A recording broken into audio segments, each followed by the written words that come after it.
চেগো মাল এগুলোকে একটু জোরে ধরতে পারলাম না, ধরতে পারলে সেটা ভেঙে দিতাম। এই মেরেছে পল্টুদা, মুখ দেখতে পাওনি?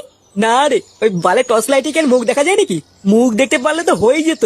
তবে হ্যাঁ, জানিস তো, বউটাকে না খুব চেনা চেনা লাগলো। আমার মনে হয় আমাদের ভাতারমারি গ্রামেরই কেউ, বুঝলি? হ্যাঁ, হবে হয়তো। সে যাই হোক, ফুটো তুই লেওরা আজ রাতে তোর বউয়ের কাছে যাবি, দেখবি আজ রাতে আর মানা করবে না। আমাদের এই গ্রামটাও আস্তে আস্তে নোংরা হয়ে গেল। আগে আমাদের ভাতারমারি গ্রামের একটা নাম ডাক ছিল, আর এখন কালে কালে যা হচ্ছে, ছে, কি দিনকাল এলো। হ্যাঁ, দাদা বলেছেন, এই তো দুদিন আগের কথা, জঙ্গলে নাকি পক পক করতে গিয়ে ধরা পড়েছে। এইসব সমাজে কি আর বাস করা যায়? কথায় আছে, চোরের 10 দিন গৃহস্থের 1 দিন।